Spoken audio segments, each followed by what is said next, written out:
The pathology lies in the external ear or in the middle ear or in the external ear and the middle ear.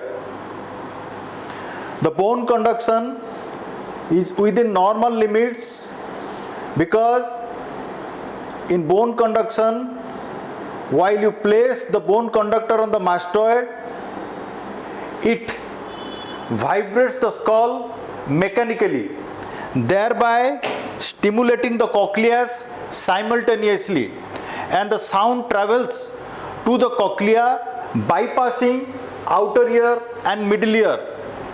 So in conductive hearing loss, the pathology, the problem lies in the external ear or in the middle ear or in the external ear and middle ear. Since in bone conduction testing, the sound bypasses the outer ear and middle ear and directly stimulates the cochlea, that is the reason the bone conduction is within normal limits.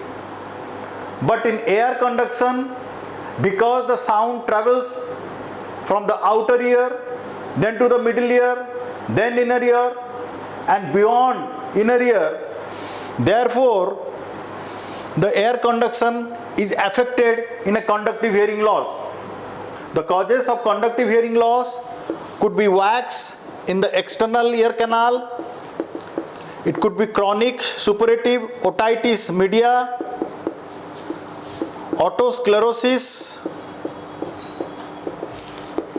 eustachian tube dysfunctioning. These are the commonest cause of conductive hearing loss. Wax, you know, CSOM could be tubotympanic type or atticoantral type. In both the cases, the perforation could be central perforation, subtotal perforation, or total perforation. In these two cases, the hearing loss will be of conductive type because the bone conduction will be within normal limits. As in this case, the cochlea is entirely normal. Third, otosclerosis. You know what is otosclerosis. Auto means pertaining to the ear and sclerosis is dense formation of bone.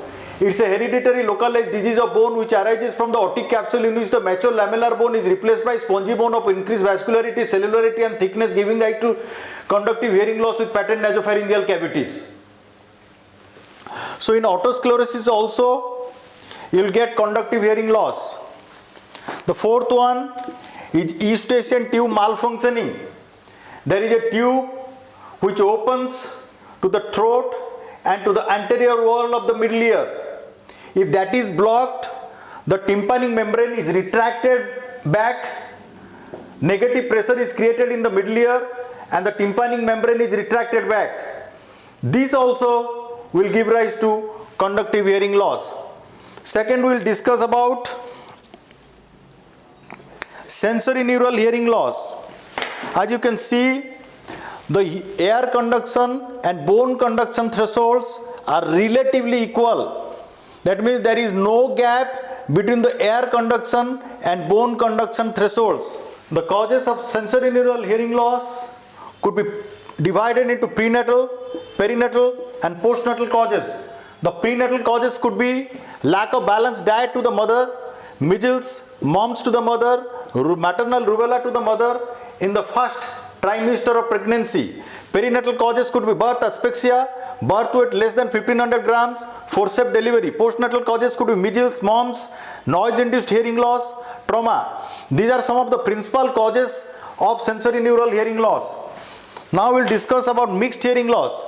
I reiterate, there is no airborne gap in sensory neural hearing loss because the cochlea is affected, the hair cells are affected, the afferent neurons are affected.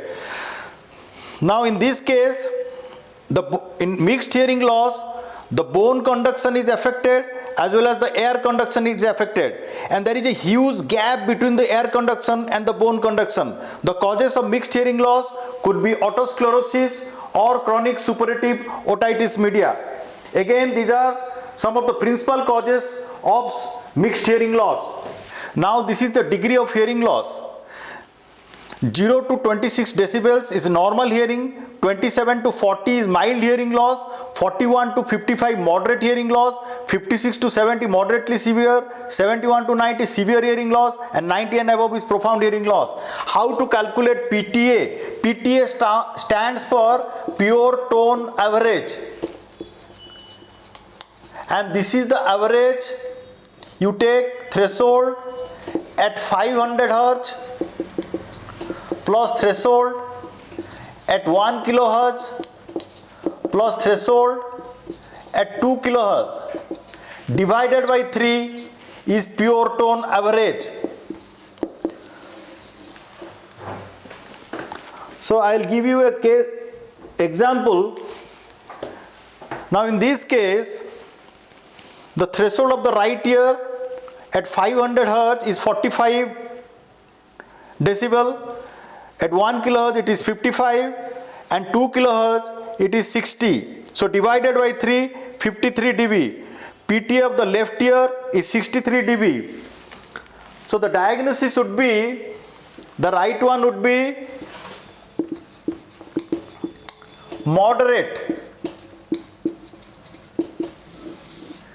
Because if you remember, 0 to 26 normal, 27 to 40 mild, and 41 to 55 it is moderate. So the PTA falls under this category. Therefore it is moderate hearing loss and there is no ACBC gap.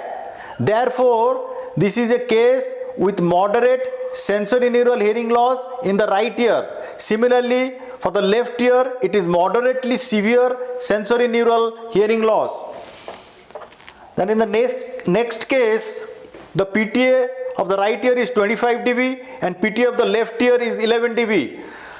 So as you can see, the right ear, it is within normal limits, only the higher frequencies are affected. So in this case it will be bilateral high frequency sensorineural hearing loss. This one you can calculate the PTA on your own and can diagnose the case.